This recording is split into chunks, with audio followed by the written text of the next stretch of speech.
on this edition of Let's Talk Cincy.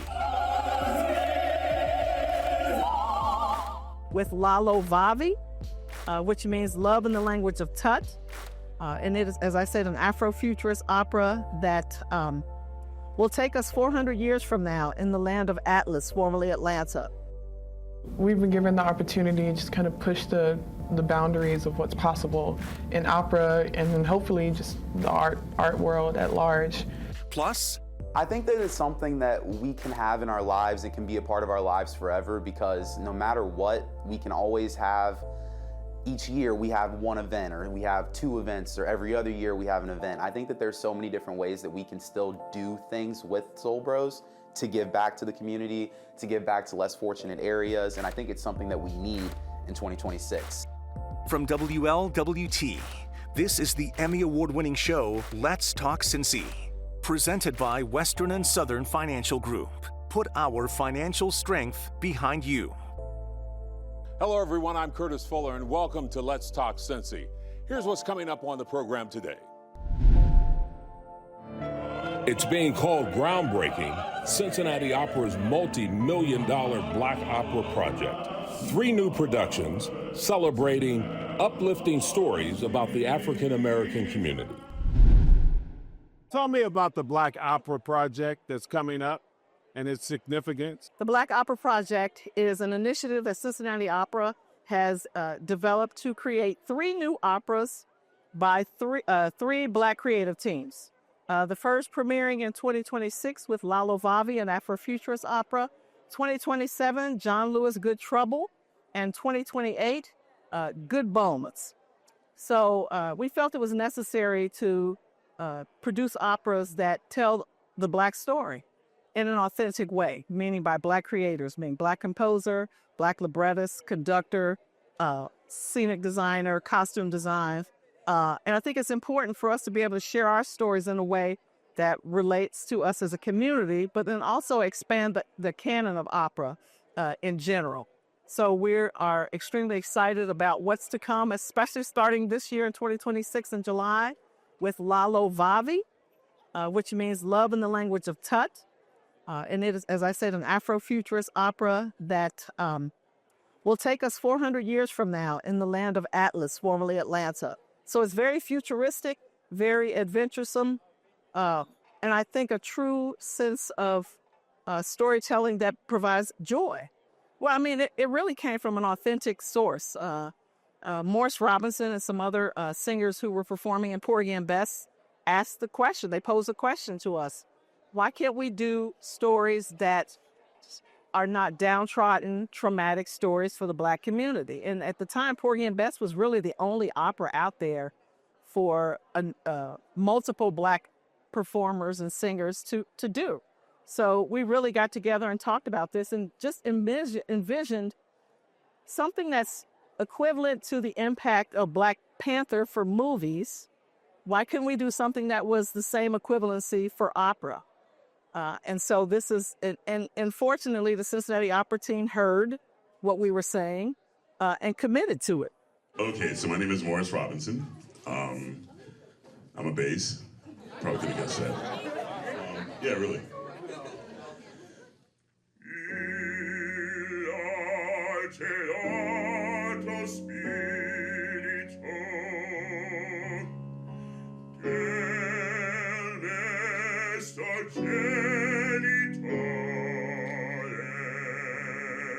You've told me the story of how you became an opera singer. Right.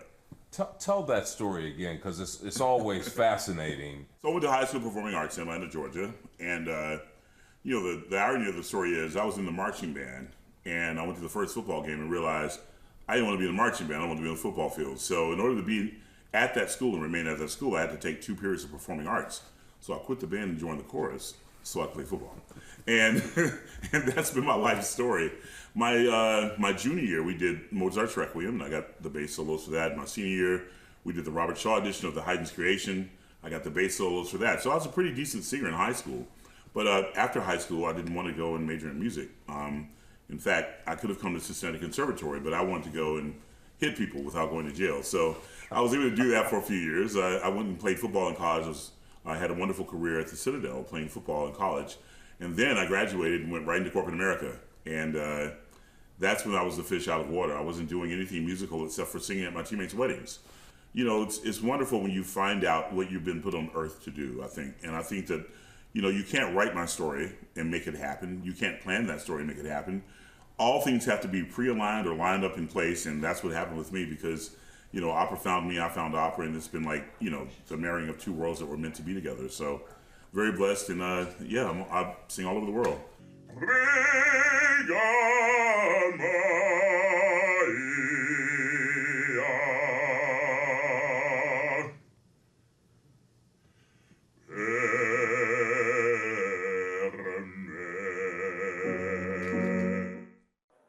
And funders, talk about finally your funders for this. Sure. Without the funders, it wouldn't have happened. We absolutely wouldn't. So we do have some key funders. It is a huge initiative.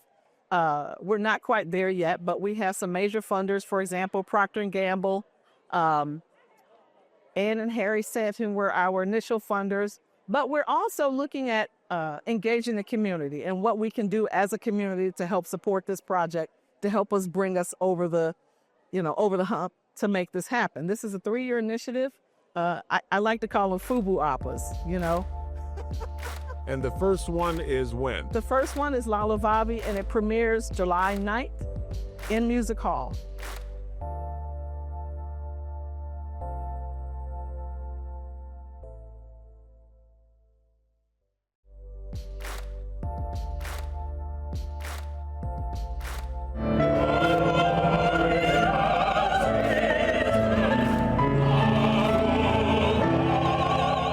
I think we've been given the opportunity to just kind of push the boundaries of what's possible in opera and then hopefully just the art world at large. This is an Afro-futuristic opera, which to our knowledge has never been done before. And we talk as writers and creatives about the lack of positive portrayals of us in the Black community. And so we're really excited about this opportunity we've created this fantastical world that really puts us in this position of just power, but we're also talking about like the power of love, and that's really the part that I feel like is the most like the heart of the project. So it's incredible that we have the opportunity to do this thing that's never been done. But I think it's more important that the message that we're trying to put across in the show is one that we feel any person could connect to. Okay, so and then you got the C sharp. Straight up to it. Okay. And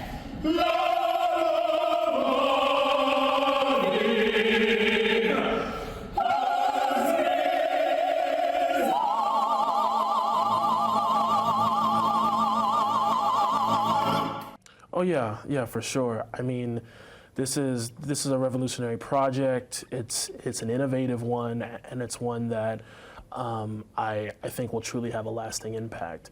I mean, as a composer, to write an opera is like one of those parts of a composition career that normally doesn't happen until much later in life, or at least it may not happen, right? And so in my case, I'm writing this opera being 28, and I'm, very excited, but also I feel the weight of this moment, and I feel that we're on the brink of something really amazing. And so that's what's been giving me lots of motivation and momentum as we're trying to put this whole thing together.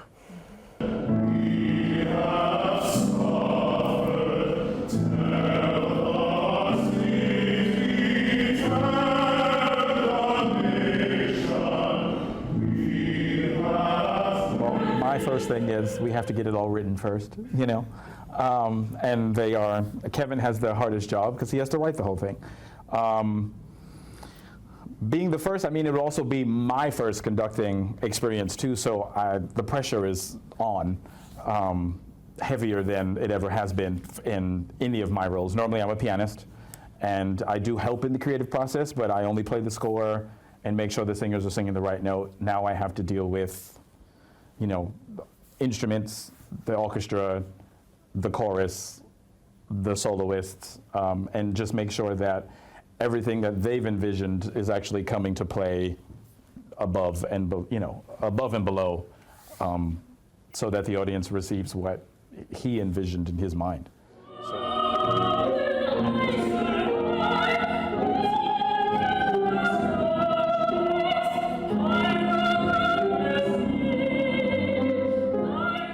Yeah, I mean, what's wonderful is I love the boldness that comes with this initiative. It's really something that has not been done before in the opera realm, and you don't see other companies really doing what Cincinnati has done in a very overt way, which I love. And so yeah, it's a big thing to be part of. And I had a piece on that program, and Morris Robinson was brought in as a guest artist to sing with the orchestra. And so he heard a piece of mine, and then a few days later, I got an Instagram direct message from him, a voice message with his very deep, profound voice that I love. And so he reached out to me and was like, hey, I work with Cincinnati. I would love to bring you on for this project. And so that's how I was able to get to FARA, and we were able to really begin this whole conversation of like, what could this look like? What could this be? And so, so Cincinnati Opera has been a big part of that, and has helped us to realize a dream that we get to now showcase to the public. And so I think there's lots of excitement for this, and there's lots of people who are very excited to see this dream come to reality.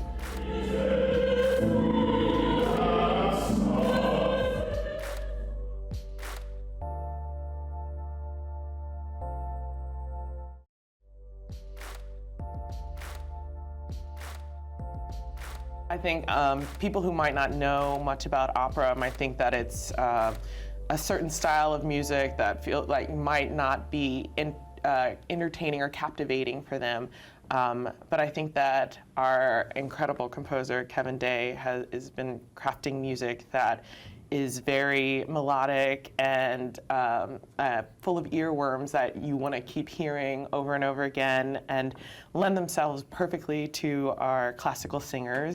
And in terms of the story, seeing Black kings, queens, powerful people in a futuristic world, I think is something that would be very exciting and appealing to opera lovers, but also new people to opera who are interested in perhaps more sensational stories than your standard love stories or adaptations of Shakespeare or things of that nature that might not be appealing to certain people.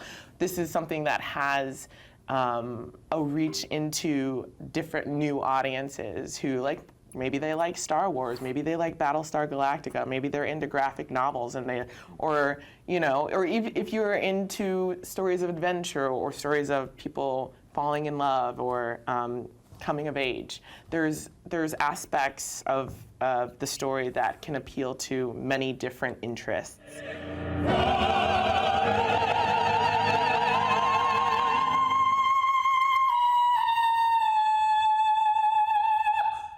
So I'm the director and the dramaturg for the piece. I started out pursuing a career in theater as an actor and film, and shifted into directing.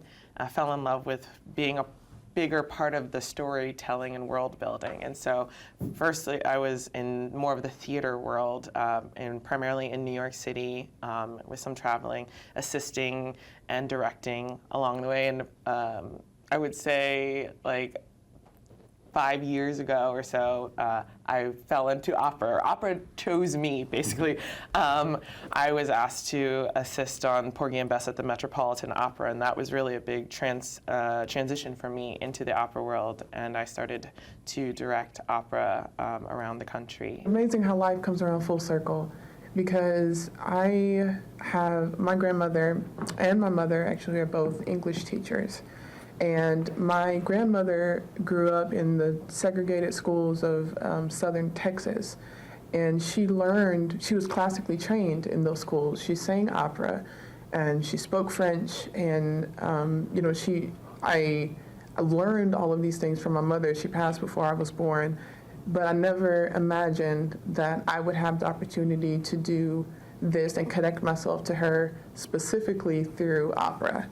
And it's something that it blows me away just to think about, especially because I've only known her through stories, and just to know that I have a legacy that I was given by her that I can carry forward. It's mind blowing, and I don't take that for granted. And the process of moving from poetry into opera, there are some things that translate, but there are other skills that I had to learn specific to opera that I couldn't necessarily lean on my poetry and performance experience to do that. I had to do a lot of research. I had to read opera librettos. I had to watch them on YouTube. The Cincinnati Opera has given us opportunities to see live shows, and I had to bring all of those things together and lean on the knowledge of my creative team and the opera, just to make sure that I was being true to what traditional opera lovers love, the elements of opera that are unchanging, but then also still have the courage to push forward and do something completely different. Up next, we are Soul Bros. We first introduced these four young men to you when they were only in 8th grade. Their name, Soul Bros, comes from their amazing effort to distribute pairs of shoes everywhere from the west end of Cincinnati to Jamaica and Haiti. I think that it's something that we can have in our lives and can be a part of our lives forever, because no matter what, we can always have, each year we have one event, or we have 2 events, or every other year we have an event. I think that there's so many different ways that we can still do things with Soul Bros to give back to the community, to give back to less fortunate areas, and I think it's something that we need.